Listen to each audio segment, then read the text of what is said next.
오늘 우리에게 주시는 하나님의 말씀은 다니엘 5장 1절에서 12절까지의 말씀입니다. 주시는 말씀을 받들어 봉독하겠습니다. 벨사살 왕이 그의 귀족 1000명을 위하여 큰 잔치를 베풀고 그 1000명 앞에서 술을 마시니라.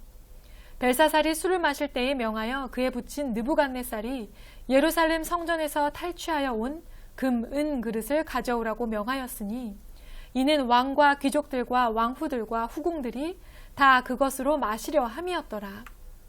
이에 예루살렘 하나님의 전 성소 중에서 탈취하여 온 금그릇을 가져오매 왕이 그 귀족들과 왕후들과 후궁들과 더불어 그것으로 마시더라.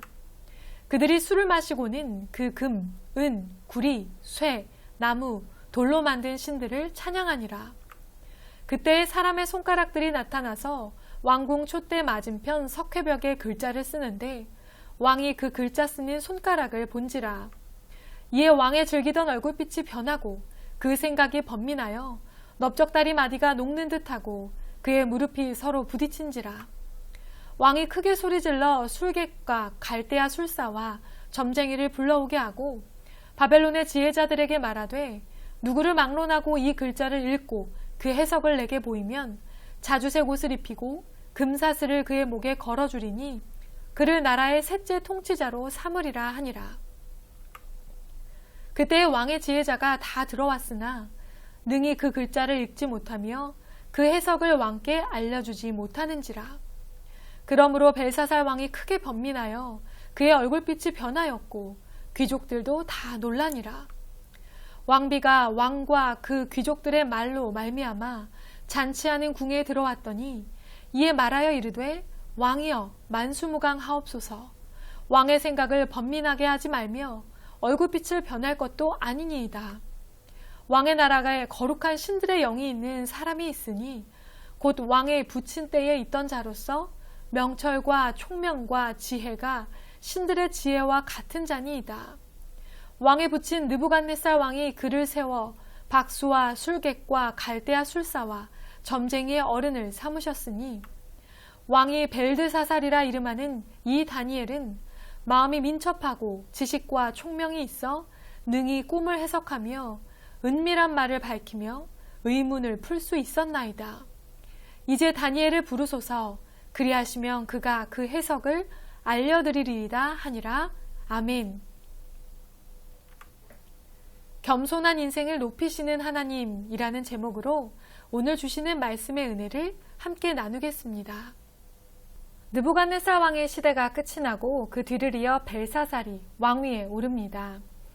다니엘 5장은 벨사살 왕 때에 일어난 일에 관한 기록입니다. 벨사살 왕은 화려한 잔치를 베푸는 모습으로 성경 속에 처음 등장하고 있습니다. 연도나 그 왕에 대한 어떤 일체의 기록도 없이 그냥 성대한 잔치를 베풀고 술을 마시는 모습으로 첫 등장을 이룹니다. 벨사살 왕을 통해 하나님께서 하시고자 하는 말씀이 무엇일지 5장의 분위기를 어느 정도 짐작해 볼 수 있는 시작입니다. 또한 느부갓네살 왕 때와는 사뭇 다른 분위기가 바벨론에 감지되고 있음도 엿볼 수 있습니다. 성대한 잔치를 베풀며 술을 마시던 벨사살 왕은 결국 넘지 말아야 할 선을 넘고 맙니다. 오늘 본문 2절에서 4절의 말씀입니다. 벨사살이 술을 마실 때에 명하여 그의 부친 느부갓네살이 예루살렘 성전에서 탈취하여 온 금, 은 그릇을 가져오라고 명하였으니 이는 왕과 귀족들과 왕후들과 후궁들이 다 그것으로 마시려 함이었더라. 이에 예루살렘 하나님의 전 성소 중에서 탈취하여 온 금그릇을 가져오네 왕이 그 귀족들과 왕후들과 후궁들과 더불어 그것으로 마시더라.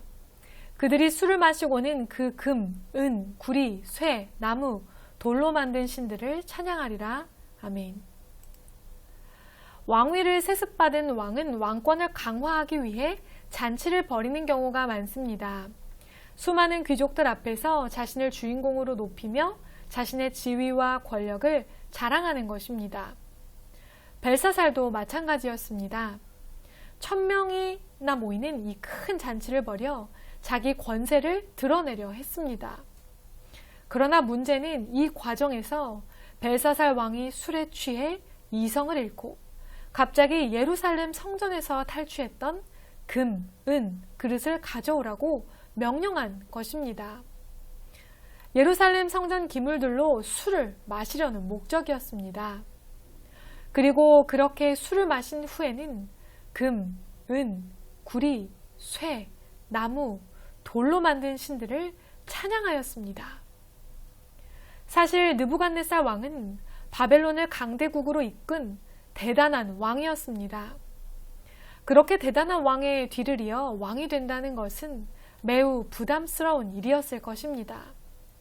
위대한 나라를 유지하고 키워나가야 한다는 압박, 더 잘해야 한다는 부담감이 무겁게 어깨를 짓눌렀을 것입니다. 그러나 벨사살 왕은 사실 느부갓네살 왕처럼 바벨론을 잘 다스릴 만한 능력이 없었던 것입니다. 그래서 다른 방법으로 나라가 아직 부강하다는 것을 과시하기 위해 바벨론이 정복했던 나라의 신전에서 사용되던 그릇에 술을 담아 마시면서 그 신들을 깎아내리고 자신의 능력을 과시하려고 했던 것입니다. 선왕이었던 느부갓네살 왕은 하나님 앞에 교만하였다가 징계를 면치 못하였습니다. 벨사살 왕은 이 모든 과정을 지켜보았을 것입니다. 그러나 이런 역사를 통해 깨닫지 못하고 여전히 어리석음을 범하고 있었던 것입니다. 다른 누구보다 지도자는 더욱 깨어 있어야 합니다. 어떤 상황에서도 교만하지 말아야 하며 모든 역사를 주관하시는 분 앞에 겸손히 엎드릴 수 있어야 하는데 말입니다.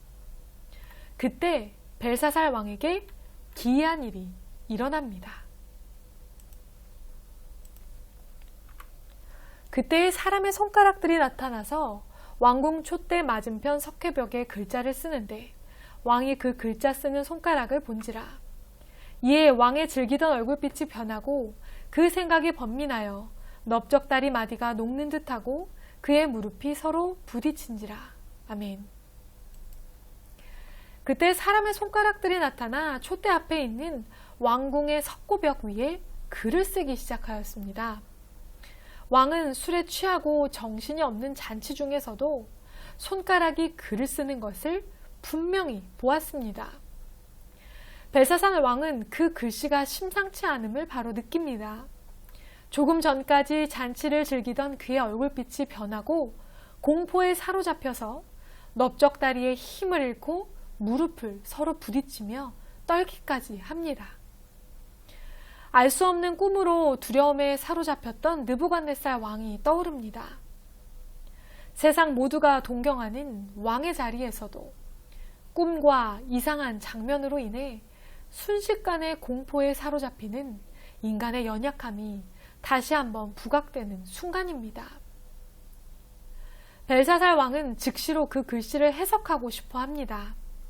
모든 술객과 점쟁이들, 지혜자들을 불러 글자를 읽고 해석할 것을 요구합니다. 그러나 단 한 사람도 글자를 읽지 못하고 뜻도 알아내지 못합니다. 그러나 그 일로 벨사살 왕은 다시 한번 좌절합니다. 방금 전까지 자신의 권세와 능력을 자랑하던 왕은 이 문제 앞에서는 정작 아무것도 할 수 없는 무능력한 존재가 되어버린 것입니다. 그때 이 문제를 해결할 수 있는 유일한 소망의 소식이 들려옵니다. 본문 10절에서 12절의 말씀입니다.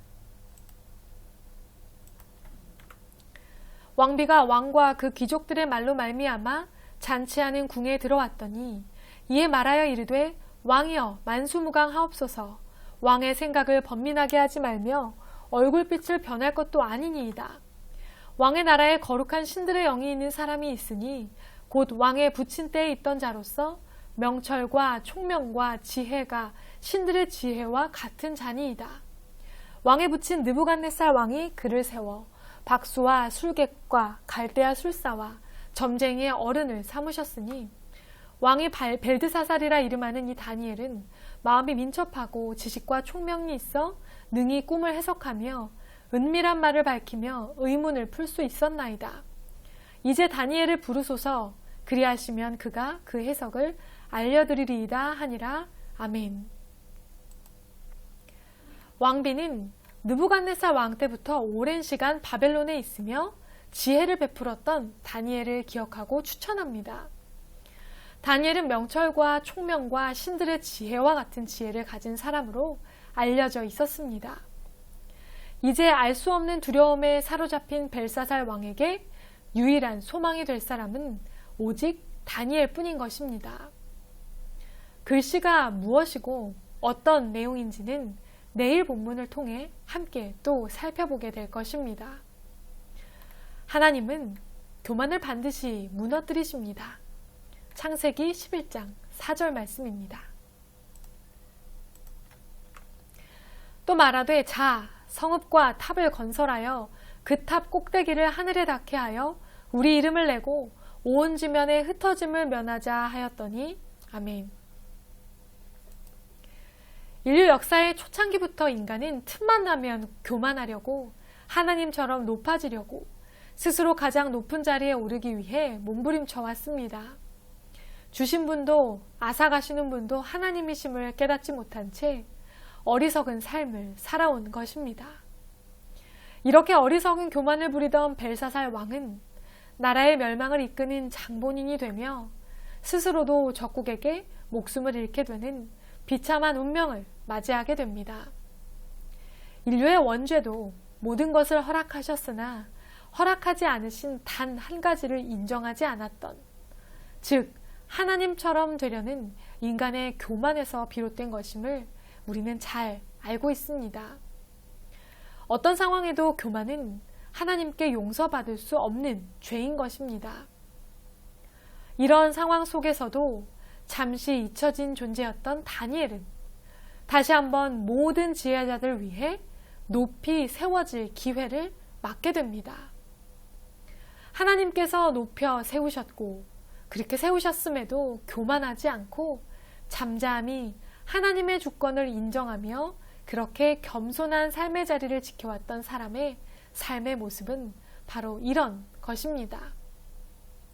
교만과 허세, 자기 자랑으로 가득 찬 인생은 당장은 멋져 보이고 있어 보일지 몰라도 결국 두려움 앞에 무너지고 마는 별것도 아닌 인생입니다. 그러나 겸손히 하나님을 의지하는 인생은 드러나는 잘남은 없어 보이지만 결국 하나님의 손에 들려 높임받는 영광스러운 인생이 되는 것입니다. 자기가 주인된 인생과 하나님이 주인된 인생은 그 끝이 완전히 다릅니다. 지금 우리의 모습은 어떻습니까? 내가 주인이 되어 과시하는 인생입니까? 하나님이 주인이 되어 인도하시는 겸손한 인생입니까? 함께 기도하겠습니다.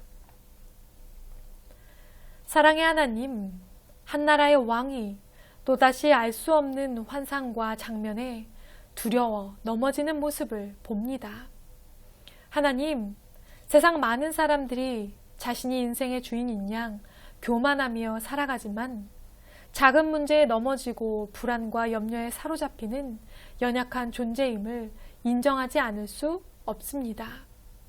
그래서 우리는 더욱 하나님 앞에 겸손한 인생이고 싶습니다. 삶의 주인의 자리를 내어드리고 하나님께서 인도하시는 대로 겸손하게 살아가는 우리를 하나님께서 높이시고 세워주시는 은혜를 경험하게 하여 주시옵소서. 모든 말씀 예수님의 이름으로 간절히 기도드립니다. 아멘.